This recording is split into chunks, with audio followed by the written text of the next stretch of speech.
Subscribe, please. Hey guys, welcome back. It's your favorite Gimp with a Limp, and I am here with a game that I have definitely been excited waiting for.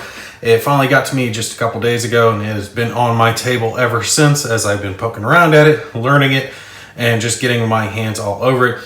That, of course, is Hearts and Minds, Vietnam 1965 to 1975 by Compass Games. And I have the designer, but I misplaced it, so I'll put it down in the comments on who the designer is. Anyway, like I said, I have been looking forward to this for a little while. You guys can see I've already got it set up. And due to the nature of this game, I decided a top-down approach would be best. That's why I've got the camera set up the way that I do, because there's a lot of information going on this board. And when I was trying to set the camera up like I usually do, kind of pointing in at it, it really just wasn't giving me the right angle. And this way you can kind of see the whole map and see what's going on and get a real feel and flow for how the game's going to progress and how the battle's playing out. Now, this is the third edition, I do believe, of this game, like I said, and they've made some improvements. It does have a Solitaire component with it. The previous ones didn't. And they have improved their components. I'm definitely going to give them props for that right off the bat. One of the things, okay, before I get started, let me say this. I'm not going to start playing the game in this video because there's a lot of stuff I need to go over besides just setup. And this is more of a before you buy, all right? Because there's some stuff you need to know before you pull the trigger on this one. So if you're not interested in any of that, cut this off and wait for, part 2 or however I number it. But if you do want to know the before you buy stuff and things that might make you question it, stick around. All right, like I was saying, one of my gripes with Compass Games previously has been their components, especially the counters. They were always those real thin white counters. And honestly, they didn't bother me that much, but they'd be small and it'd be an issue taking and trying to clip them. Sometimes they wouldn't clip right. There was a multitude of issues that popped up with it. Most of the time, their maps were not mounted. Most of the time, the player aids were thin cardstock at best. And Hearts and Minds has changed that. The map is mounted.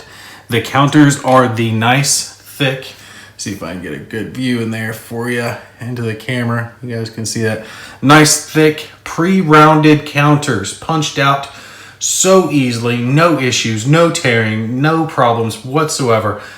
As far as components go, for the most part, I have no issues. There are some minor gripes as far as what's on the components, but we'll get into that here in a minute. They really have stepped up their game as far as all of the quality of the materials themselves are concerned. The map, you guys can see it's very vibrant and stands out very well. You can see it, there's no issues. The only slight issue as far as that's going to be concerned is, I don't know, it's actually causing me a little bit of issue now. The Arvin units, they kind of blend in with the green of the map itself. You can see the lighter green here does kind of blend in when you get it into the lighter green. And of course the darker green, which is the other side, the veteran side, does blend in with that. I think they should have gone with a different color for the Arvin units. It does blend in too well. And if you're just kind of sitting back a little bit and looking at the map, you can see the red really well. You can see the blue really well, but that Arvin blends in. I don't know, maybe they should have gone with a bright yellow or something, a purple, whatever, something else that would have stood out. I like the colors that they've used. It's just the fact that it blends in with the map, right? Minor gripe, but one that you definitely notice when you start trying to play the game. Something else I've seen people take and ding Compass Games for in the past is the cards themselves. Not what's on them, but the thickness of the cards. And these cards are perfectly fine. No issues. I think actually, what was it? Enemy Action Ardennes, I think, had thin cards. And there was a lot of cards and it was a card-based game. So especially when you were shuffling around your cards, which this one also is a card-based game, could potentially cause issues because your cards are going to wear and tear over time. These, I'm not flipping them over because I don't want to show you guys what's on them just yet, but you guys can hear it. They're great. They're thick. They're good quality. They're Same thickness as you're going to find in a DVG or a lock and load type game. Materialistically, they've stepped up their game. I have no issues there, with the exception of a few minor color things. Once we got done with that, though, this is where we get into the before you buy component, because there are some real major errata typo type issues that are involved with the game. And there was one slip, let me grab it and show you guys here, that was included with it, which I'm fine with. Okay, sometimes things do happen, and it's after your game's already been at the printer. Blue card number 20 should be marked 1969. Okay, no problem. All right, so I've actually got them here, and you can see there's a handful that are, let me actually turn the right way, that are 1969. It says it right there. This one should be included in on that. It should say 1969 as well. Not the end of the world, a little bit of a minor nuisance. It does make it a little harder when you're trying to separate these cards out, which you are going to have to do depending on what scenario you play, and the scenarios are divided by the year. But it does have, at the very bottom of it there, a small number. You can see this is card number 21. So you can pick out the cards fairly easily on which ones are missing stuff. So that's not the end of the world. Where I really started to come into issues is when we got into the Solitaire components, which is when I started running into issues with the response cards for both sides, the player aid, and the rulebook itself that came for the Solitaire component. Because you see, the game came with a separate rulebook that was for the Solitaire play. Okay, great. I appreciate that. Even has some stuff on the back of it. But they dropped the ball big time when it came to one of the issues, and that was this component of the rulebook. These 2 pages are basically the heart of the AI system. It helps to run the AI, right? Tells you what the AI is going to do depending on what you roll on the dice, which is to be expected. You're going to have randomization with an AI system. What I don't get is why are those 2 pages here in the rulebook when we have the flow chart as well for the AI system?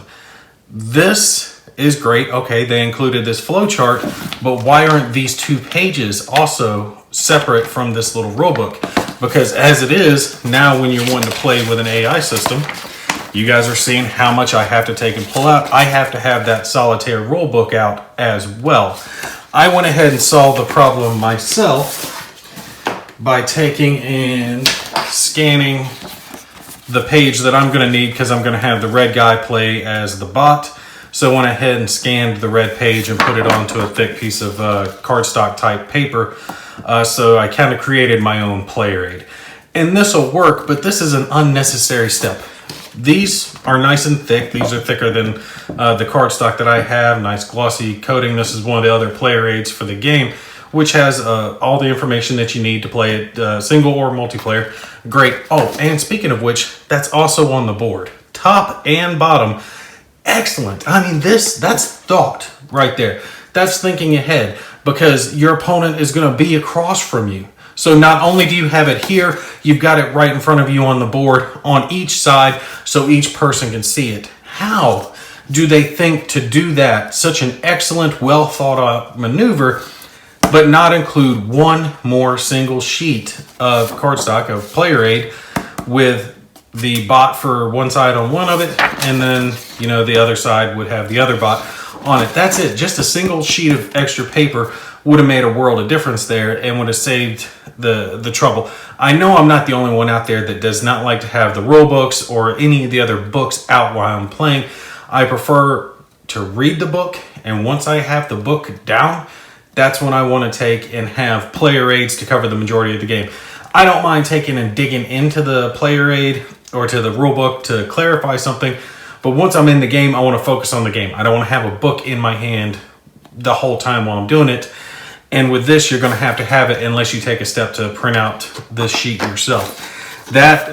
It's such a minor thing in the grand scheme of things, but when they do something as good as this, having on both sides the charts and the combat results table and the evasion table and all of this other stuff, even a sequence of play on here, when they do something that ingenious for both of the opponents and then don't take that one extra step, that's just it makes me scratch my head going, okay, well, what were you thinking here? That's not the only problem, though, when it comes to the solitaire play.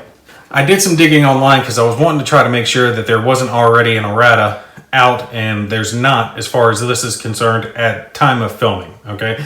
If it's out by the time that you guys are watching this, then they've already changed it. But the solitaire play, I found some minor grammatical errors in the rule books. That's not a big deal. I don't give a crap about that. What I do care about is in the first page of the solitaire play guide, it gives you a rundown of how you're going to prepare your cards for each side. And this is messed up severely. All right, let me read to you a little bit of it and you'll get what I'm talking about. Remove all response cards from each of the 3 decks because you've got red, blue, and black. You should have 7 red, 4 blue, and 5 black response cards. Add 1 random black response card to the red response deck and 2 random black response cards to the blue response deck. This should give you 2 8-card response decks. Did we catch the math error there? You have 4 blue cards plus 2 black cards equals 8 cards. And that's not the only part that has a math error.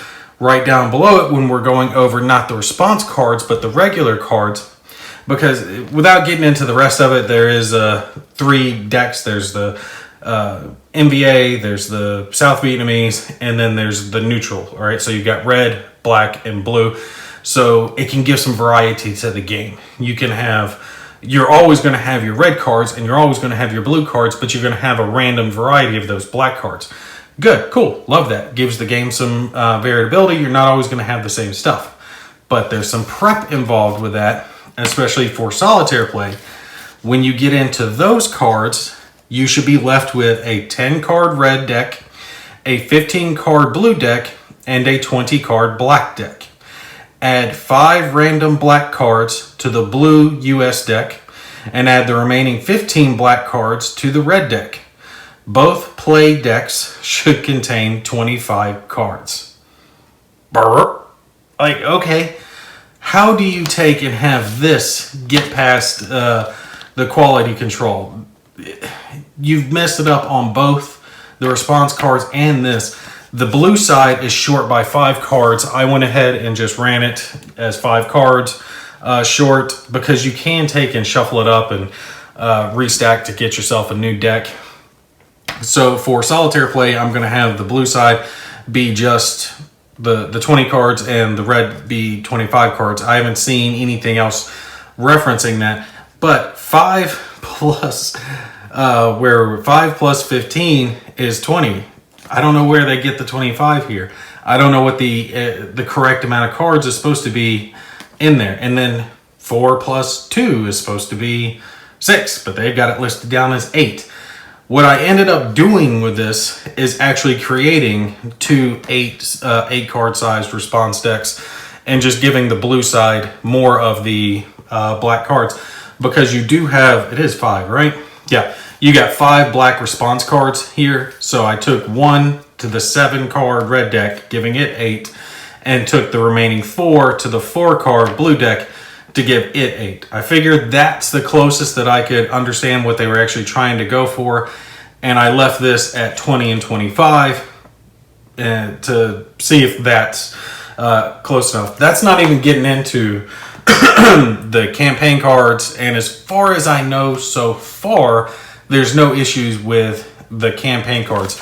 There is one more that had an error on it. Let's see if I can remember which one it was. I had it set out.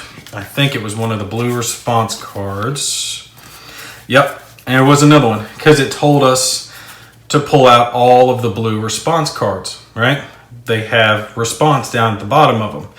I couldn't find the 4th one until I figured out it was this one, because every one of the response cards is playing obviously in response to something, and they all start with play after. play just, play if, play in. So this is the only other card that I could find that said play, referencing something. So I figured this is the 4th blue response card. Again, if you guys are watching this at the time that they have put out further errata, great, cool. I didn't have it at the time of this filming, so they might have already addressed this at this point. But I wanted you guys to know, the specifics of what was going on. That's really where a big part of my problem is coming from, is not only did they have multiple cards misprinted, but they have the numerical amounts of the cards misprinted in the rulebook. So that makes it very difficult to try to determine how many cards are supposed to go in each deck and who's supposed to get what cards. I think I've got it as close as possible to what it's supposed to be for our actual playthrough. I'll play it through this way. If they do take and actually put out an errata, I'll take and update it at that point. One more little niggle that I got to take and address as far as the rule books are concerned. This is the main rule book, and if I'm reading everything right, I think I'm 100% right on this, but I'll eat crow. If I'm wrong, I'm wrong, but I think I am right.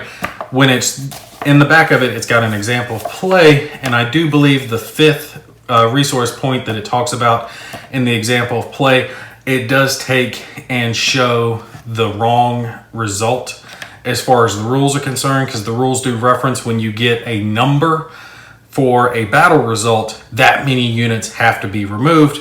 But in here, it's got a battle result of 1R. Let me check, just make sure. Yes, the result is 1R, all right? We'll get into more of that when we actually get playing the game itself. But a result of 1R means you lose 1 unit and either 1 resource point or 1 unit. All right, that's what R means when it's a battle result. Resource point or unit is what you lose. When it's 1R, it's basically losing 2 things, unit and the either or.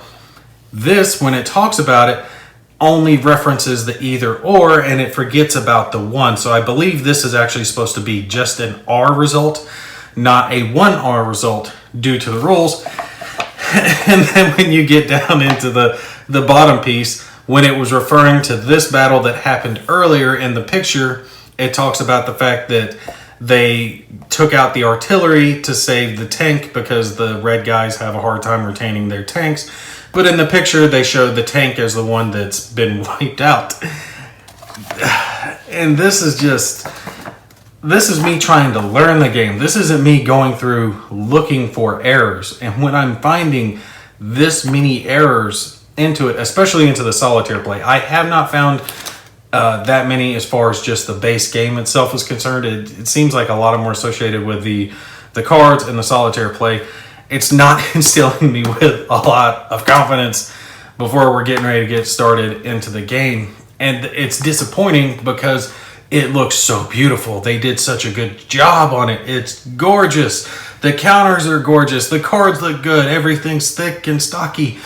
Yeah, there's some quality of life stuff, but they've really stepped up their game. That was one of the things I always was butthurt about when it came to Compass Games, is the fact that a lot of times when I would buy their game, I felt like I was buying a box of paper and I was paying $80 or $90 for it.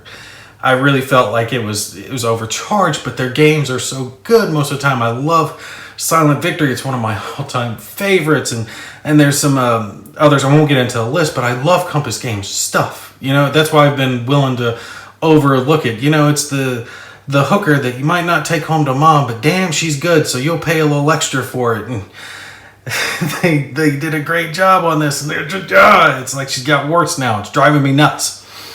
All right, one more little niggle before we get done.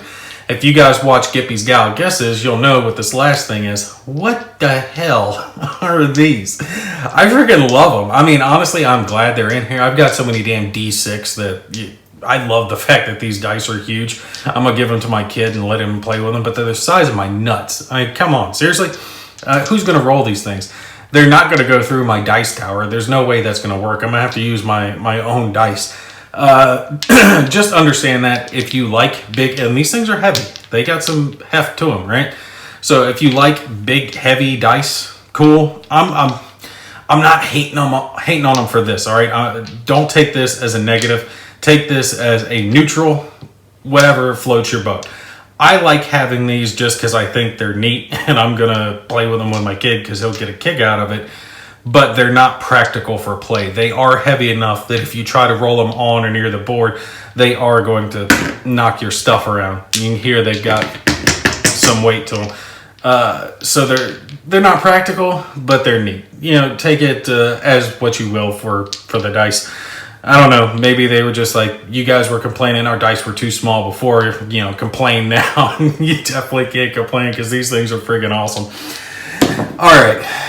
Like I said, this first video is just a before you buy, this is what it is. And I want to be honest with you guys about what I've found thus far. All right.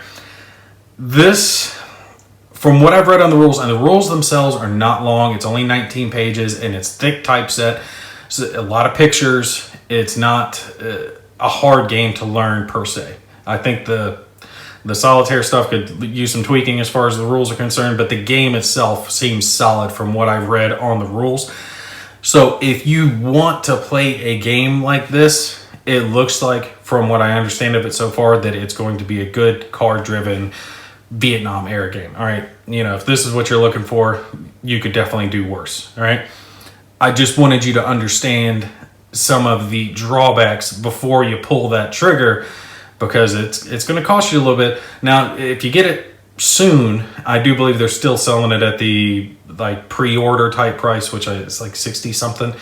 I forget what it is, but it probably is going to get bumped up to around 85 or so here soon, because they don't keep it at that pre-order price for long. So if you are interested in it, components are great. The game system, the structure seems solid. So there's fun to be had here. But there are some rough cuts in the diamond that you're going to have to be aware of, and some little notes and some printing out that you're going to have to do to shape that bastard up and get it ready to be shining for the wife, all right? All right, we'll cut it here. We're going to pick back up with part 1 of the actual game. I am going to start in year 1966 just because that's what the rule book recommends for the game, on an easy place to start out with it. Like I said, you guys can see all of it's all set up, ready to go. Red versus blue with some green guys. One thing I will note when you're looking at this, the stars denote who controls what territory, but the stars only denote that in the fact that the star's either there or not there.